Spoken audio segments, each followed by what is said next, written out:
do at one time was brought back to his mind. Amen. God is working. Why? Because this man here is willing to do the work. Amen. He is willing to sow the seeds for God. Amen. And not once have I talked to him and he said, look what I've done. Amen. Not once. Every time I talk to him, he said, man, I can't understand that God is so good. Amen. I can't understand it. I got to get it out. I'm about to bust. Amen. That's what we all need. Amen.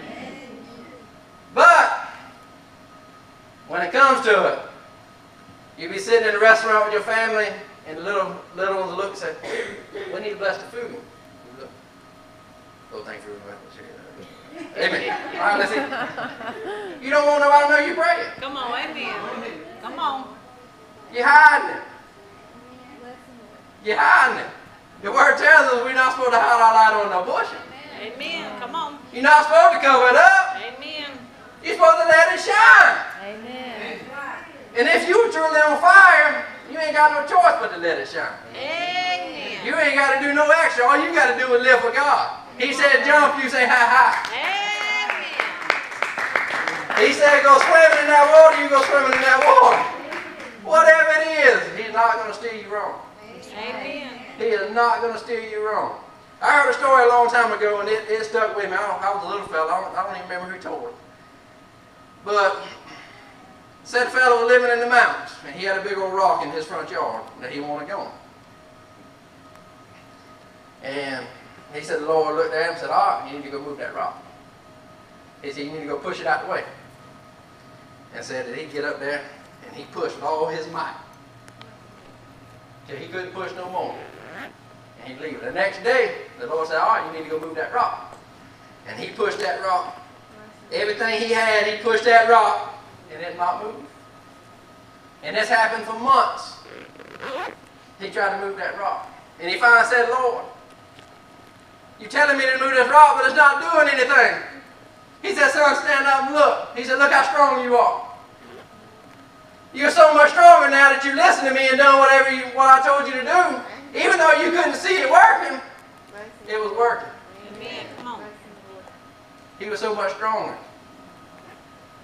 So when God tells you to do something, even though you don't see the progress, something's happening. Come on. Amen.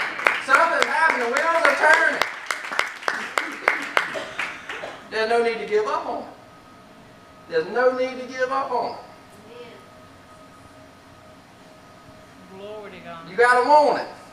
Amen. You got to want it. I don't want to be against God. I want to be with Him. Amen. Why? Because He's the winner. Amen. When I played ball, I did everything I could to make that team. I was the slowest one out there. In a race, I'd always finish last. But I always made the starting lineup.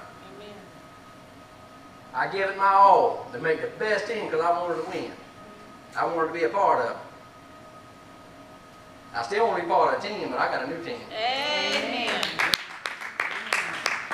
And there's too many of us that just want to be on the bench. Come on. There's not enough people that want to be in the game. They just want to see it, be a spectator. And I'm here to tell you there's a lot more reward when you're in the game than whenever you're spectating. There's a lot more reward. You might not know it. You might have forgot it. I don't know. But there's a treasure in heaven for you. Amen. Me and my wife were talking about that earlier today. There's a treasure waiting on us. I'm broke right now. I live paycheck to paycheck just like everybody else. God provides for me. I don't have gold jewelry. I don't have all this fancy stuff. I drive an old beat down Honda and an old wore out pickup. But I got a treasure waiting on me. Amen. And I want everybody to know it. I want everybody to know it. I want each and every one of y'all to get y'all's treasure. Amen. And if I don't do what I'm supposed to do, if I'm up here faking it, being lukewarm, I'm hindering every one of y'all. Amen. Come on. So not only am I letting God down, but I'm letting you down. Amen. That's why what this book tells you to do, you better do it. Amen. You better live it. When you close your door at the house, you better live the same as you do in this church. Amen. Come on. There shouldn't be any difference. Come on. When something comes on that TV you ain't supposed to see, you're supposed to turn it off. Something comes in your house and ain't supposed to be there, you get it out and anoint your doors. Amen. You got to do it. Only thing that's going to get in your house is what you let in your house. Amen. Come on. It's the same thing. The only thing that's going to get in here is what you let in here. What you expose yourself to, that's what it is. When somebody's sick, they don't nobody want to be around them. We were standing at work today, and there was two fellas standing side by side. And they were standing there for 20 minutes, standing there listening to, we were having a morning safety meeting. And at the end of the safety meeting, they always ask. They call everybody one by one, you got anything, you got anything, you got anything. And they got the old Bert, and Bert said, I got a bad cold. And boy, when he did, the other boy said, he run from him. Like he had the plague or something. Amen. I know the feeling. When somebody giving out money, it's the opposite. Amen. Come on. They start running for it. Man, Sister Honey, I don't see her in here, but she had me laughing beforehand. Brother Matt, I hope you don't mind me telling this. They said they got a phone call, said somebody found their dog. So they went to pick up the dog. And said, she said that, this was going on, she said, Matt, so if it's wrong, you got to get hurt now. She said that them kids come running up the mat like it's a third world country or something. Like they was in need. So he handed out a couple of dollars, thank you for getting a dog. And said the woman was sitting there in the wheelchair, she jumped up out the wheelchair and ran over and took the money from the kids. She ran over to get the money.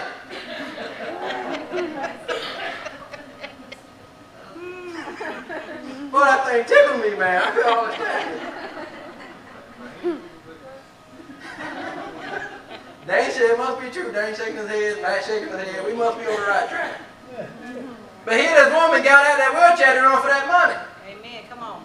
Because she wanted what them youngins had. When people see God in your life and they want it, they're going to get up and run to it. Amen. Whatever it takes, they're going to make it happen to get there and get to it. That's what it's going to be. It won't ever change. Brother Bruce, can I get you to come over here, bro?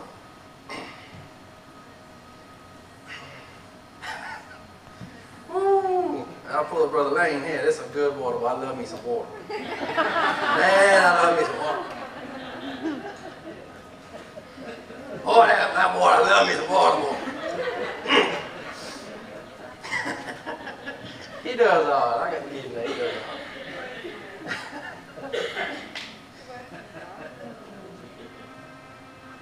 We need to take a look at ourselves.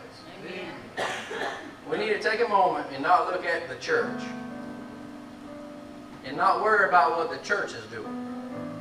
We need to worry about what we do. Amen. We need to check ourselves and ask God, what can I do to kindle that fire? To get it started. And before you know it, it'll be like a bonfire. This church will be lit up. Amen. And people will be flocking trying to get in here. You ask why the church ain't growing, why Promised Land ain't growing like it's supposed to be. I'm talking about Promised Land, I ain't talking about the church. I'm talking about Promised Land. Why we ain't seeing new people? We the hindrance. Amen. Come on. It's us. Come on. It ain't God. When Jesus was doing his work on earth, everywhere he went, people flocked to it. Why? Because they wanted that power he had. They can see that power he had. And we fail to realize we can have that same power. All we got to do is do what God tells us to do, just like Jesus did.